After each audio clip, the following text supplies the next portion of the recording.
শুধু দর্শক বন্ধু, আপনারা দেখছেন একে নিউজ বাংলা। আর এই মুহূর্তে উপস্থিত রয়েছি কলকাতা হাইকোর্টে। একদিকে বলছেন নওশাদ সিদ্দিকী বিজেপির কাছ থেকে 30 কোটি টাকা নিয়েছে, সেই নিয়ে নওশাদ সিদ্দিকী মামলা করেছে, সেটা অন্য ব্যাপার। আরেকদিকে নওশাদ সিদ্দিকী বলা হচ্ছে অযোগ্য, তিনি কোনো কাজ করতে পারেনি 5 বছর।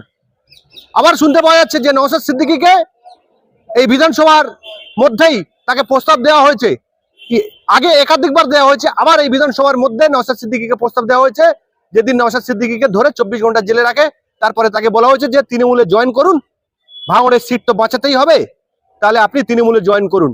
নওশাদ সিদ্দিকী বলছেন যে আমি নট ফর সেল, তবে আমাকে যে প্রস্তাব দিয়েছে তার নাম আমি বলতে পারছি না।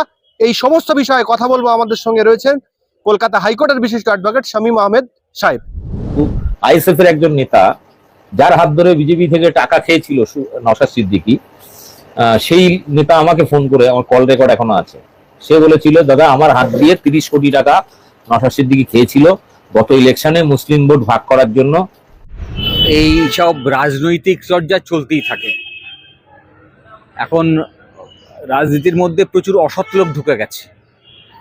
তারা নিজেদেরকে যেভাবে দেখে, যেভাবে জানে, সেভাবেই কি বাকিদের সকলকে দেখতে চায়। ফলে এইসব চর্চা চলতে থাকবে।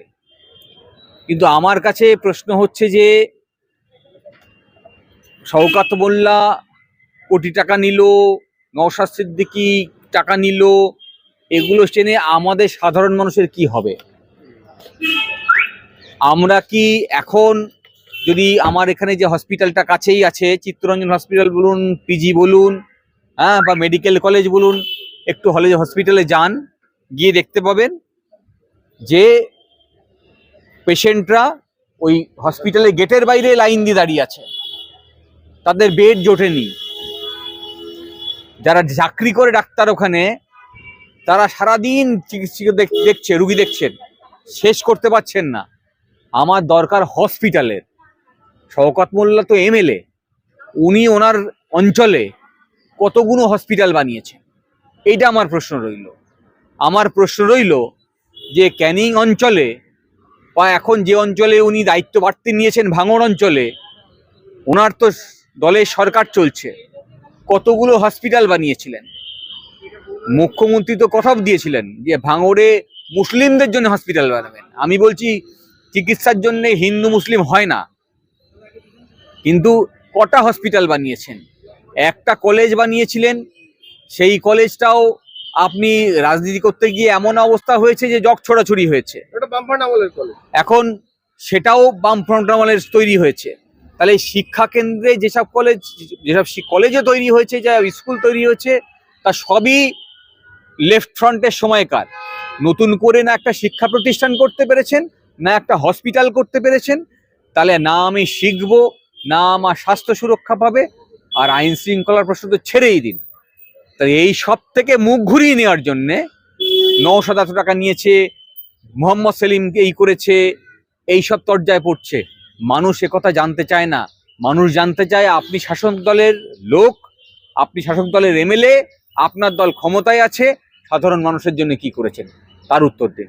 সোশ্যাল মিডিয়া আপনি খুললেই দেখতে পাবেন যে নওশাদ সিদ্দিকী 5 বছরে ভাঙড়ে কোনো কাজ করতে পারেনি, কিন্তু 4 দশক ধরে ভাঙড়ের যিনি এমপি, সেই এমপি কবির সুমন, তারপরে আপনার সৌগত বসু, নিমিত চক্রবর্তী, আর বর্তমানে সায়নী ঘোষ, সেই যাদবপুর লোকসভা কেন্দ্রের মধ্যে কিন্তু এই ভাঙড় বিধানসভা। তারপরে আপনার ভাঙড়ের 4 দশক ধরে অধিকাংশ পঞ্চায়েত সমিতি, জেলা পরিষদ সমস্ত তৃণমূলের। সমস্ত উন্নয়নের দায় কিন্তু নওশাদ সিদ্দিকীর গায়ে দিয়ে বর্তমান ভাঙড়ের শাসক দল দায় সারতে চাচ্ছে। কি বলবেন? হ্যাঁ, ঠিকই তো। নওশাদ তো একজন লোন এমএলএ, এবং কোনো সন্দেহ নেই একজন এমএলএ হয়ে সারা পশ্চিমবঙ্গে সে ছুটে বেরিয়েছে।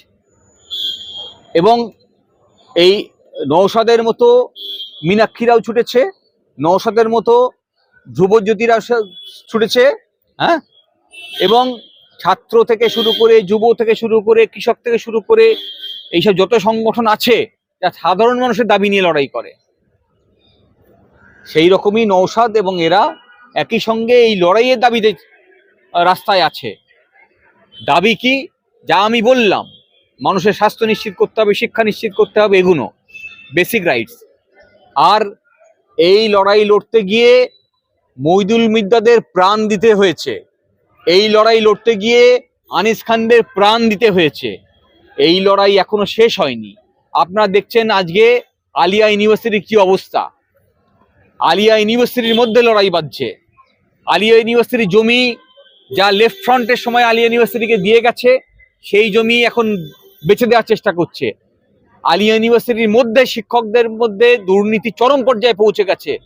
যোগ্যতা নেই সেই সব শিক্ষকদেরকে উত্তীর্ণ করা হয়েছে উপরের পোস্টে, এবং তছরূপ তো চলছেই শাসক দলের লোকেদের সঙ্গে হাত মিলিয়ে। তাহলে মুসলিমদের জন্য কতগুলো শিক্ষা প্রতিষ্ঠান ছিল সেগুলোও নষ্ট করে ফেলছেন। আপনি নওশাদকে আলাদা করে দোষ দিয়ে লাভ কি হবে? আসলে আপনি একটা রূপরেখা তৈরি করার চেষ্টা করছেন। এতে মানুষ ভুলবে না। মানুষ রোজ তাদের দাবি নিয়ে রাস্তায় আছে, তাদের নেতৃত্বকে খুঁজে নিয়েছে। আপনি যদি সাহস থাকে আপনি নিরপেক্ষভাবে নির্বাচনটা করতে দিন। ভয় দেখাবেন না, পুলিশকে ব্যবহার করে মিথ্যে কেস দেবেন না। ডাক্তাররা আরজি করে ধর্ষণ খুন হয়েছে, উৎপল বন্দ্যোপাধ্যায়কে, যে ডাক্তারদের সংগঠনের নেতা, তাকে নোটিশ করেছে। ডাক্তারদের, জুনিয়র ডাক্তারদেরকে নোটিশ করছে, তাদের বাবাদেরকে নোটিশ করছে। কেন? তারা বলেছিল যে রেফারেল সিস্টেমকে ঠিক করতে হবে, যাতে চিকিৎসা নিশ্চিত করা যায় সবার, গ্রাম থেকে একটা রুগী এসে যেন ফেরত না যায়। তারা বলছে যে স্বাস্থ্য ব্যবস্থার কাঠামো পরিবর্তন করতে হবে, কাঠামো উন্নতি করতে হবে। এই তো তাদের দাবি ছিল। তারা তো নিজের কিছু পয়সা চায়নি। তাদের বিরুদ্ধে আপনি রোজ হেয়ারস্ট্রি থানা, বউবাজার থানা ডেকে পাঠাচ্ছেন। তাহলে ডাক্তাররা যাদের হসপিটালে থাকার কথা, রোজ হসপিটালে সময় দিলে হসপিটালের লোকের চিকিৎসা পেত, তাদেরকে আপনি থানায় ডাকছেন। ফলে নিরপেক্ষ নির্বাচন তো ভুলেই যান, আপনি ভয় দেখানোর কাজ করছেন। আপনি ভয় দেখানো বন্ধ করুন। যদি সত্যি সত্যি সাধারণ মানুষের উপরে, নাগরিকের উপরে ভরসা থাকে, তাহলে সেই ভরসা দেখান, সেই ভরসা আছে। ভয় দেখিয়ে মানুষের ভোট লুট করে ক্ষমতায় থেকে এই কথা বলবেন না যে মানুষ আমাদেরকে এই দায়িত্ব দিয়েছে। আপনার মানুষের দায়িত্বই নেই, আপনি লোককে ভয় দেখিয়ে ক্ষমতা দখল করে আছেন।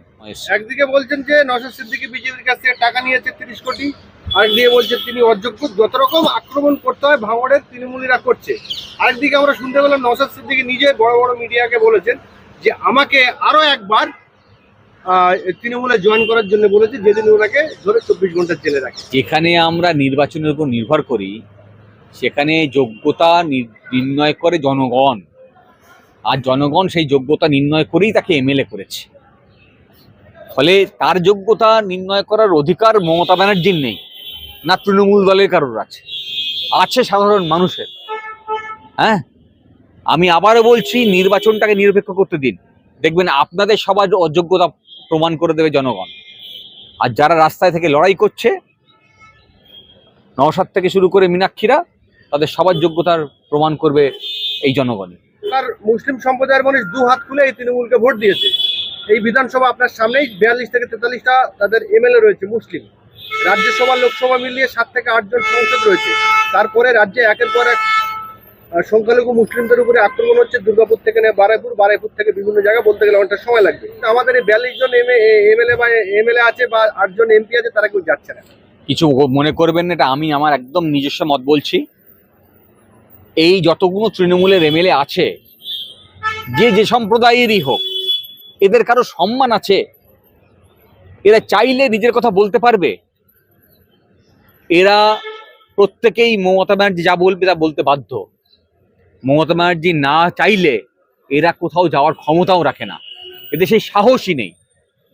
আর যদি এরা মুখ খোলে তার বাইরে গিয়ে, তাহলে এদের পরের বার আর টিকিট দেবে না, বুঝেছেন তো? ফলে এরা নিজেদের জায়গা রক্ষা করার জন্যই লড়াই করছে।